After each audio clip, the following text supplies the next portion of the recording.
go into our word problems, just our do now of evaluating our expression. So we're going to evaluate the following expression for when x equals 1/3 and y equals -1/2.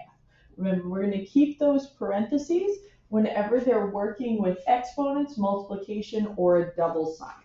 So here we've got 2.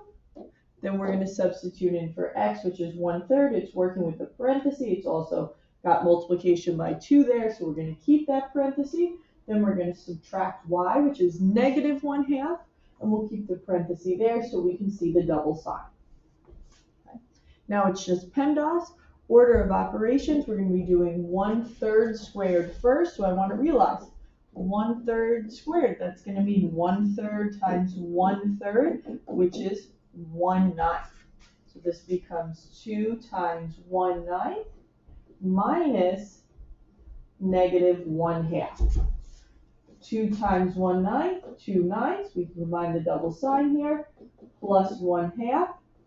Common denominator would be 18. So that's going to be 4 plus 9, which would be 13/18, or just 13/18. Can't be reduced. Okay. All right. So let's take a look at our word problem. Okay. So I would say this is one of 2 types of word problems that it's important we know the procedure for. And there's 2 strategies for how we can do this. One method is taking a visual approach. If you're going to choose to do the visual approach on your own, we have to be able to make this bar model for the visual approach on our own. If we choose to take the operational approach, then we have to remember the operations, but not necessarily have to be able to create the visual. So we have a 4-foot wood board is cut into smaller pieces, such that each small piece is 3/4 of a foot long. Here's our 4-foot board. We can see this 4-foot long board is cut into longer horizontal wood cuts that are each 1 foot long. We want to see how many smaller 3/4 foot pieces we can cut out of this board. Okay. So if I'm looking at that, now I'm going to start looking at, okay, how many 3/4 foot pieces? Each of these 1/4 foot rectangles is cut into 4 smaller vertical rectangles showing us 1/4 of a foot. Okay. So if we slide up, we can see, okay, there's one piece. There's a second piece. There's a third piece. And if I'm showing this with my pencil, I'd be like, oh, here's 3/4, another 3/4, another 3/4, another 3/4, and the last 3/4. So we count them up. 1, 2, 3, 4, 5. So we've got 5 whole smaller pieces. Okay. Now we want to think about what's left over. And this right here, that's our leftover. And we can describe our leftovers 2 ways. We can describe it as 1/3 of one piece. So we can describe it as 1/3 of one piece. Or we can describe it as 1/4 of 1 foot.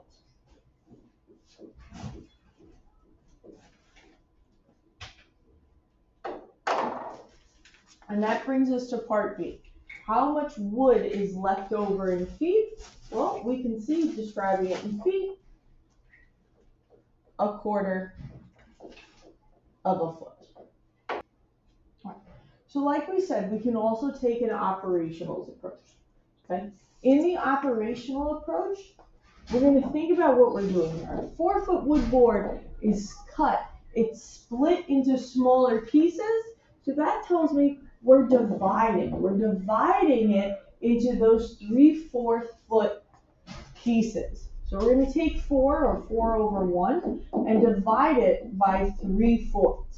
So we keep, change, flip, which gives us 16/3 pieces. That means nothing to me as an improper fraction, so let's convert it to a mixed number. That would be 5 1/3 pieces. Here the label is important, okay? So from that, our integer 5, we could see that we would have 5 whole pieces. When we're asked about leftovers, we see that it's 1/3. We have to remind ourselves of the label, that that's 1/3 of a piece. So when talking about our leftovers, we have 1/3 of a piece. Well, we want to know how much that is in feet. So we have to think, okay, one of those smaller pieces, what do we know about it in terms of feet? Well, it's 3/4 foot long. We have a third of that. So we really have a third of 3/4 feet. Earlier in the unit, when we looked at our bar modeling, we saw that of meant multiply. That we're looking for a third of 3/4. So we're taking 3/4, splitting it into thirds, and just keeping one of those thirds. So that's going to be 1/3 times 3/4. We can cross cancel, which is just going to be 1/4 of a foot. Okay? It's your choice of whether or not you want to use a visual model or go operationally. Okay? So if we look at our classwork, whether you're doing the rookie level or the veteran level, your first problem is one of these wood board problems. Here we're either talking about a wood board or a banner with different types of colors. Okay? What I want us to look at quickly is number 2 on the rookie level. A gardener found that he was able to plant 1/4 of a packet of flower seeds and half of a vegetable patch. At this rate, how many vegetable patches would he cover with the packet of seeds? And I want to think about this visually at first. Okay? So here's our packet of seeds. Right? 1/4 of it covers half a vegetable patch. So I split it into fourths. Here's a vegetable patch, and I split it into halves. Okay? So 1/4 of the seeds is going to cover a half of the vegetable patch. The second fourth is going to cover another half. And the third fourth, oh, well, that's got to go to another vegetable patch. That's going to cover another half. And the last fourth is going to cover the fourth fourth. So altogether, 1/4 of a packet of seeds can cover 2 vegetable patches.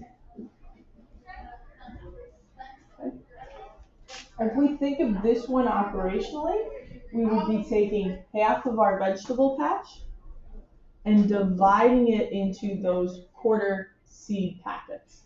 So we'd be doing 1/2 divided by 1/4, keep, change, flip. Cross canceling would give us those 2 whole patches. On number 3, Sarah uses 3/4 pound of blueberries to make 1/3 jar of jam. How many pound of blueberries does she need to make 2 jars of jam? Okay. So we want to think about this one visually again. Right? So if I think of a jar of jam, here's my jar of jam. 3/4 pound of blueberries makes 1/3 of a jar. So here's a jar split into third. So 3/4 pound, I'm going to use LBF of pounds, makes 1/3. So I need another 3/4 or 2/3, and another 3/4 for the last third for making the full. Now we want 2 jars of jams, so we're going to have to double that. We do it again.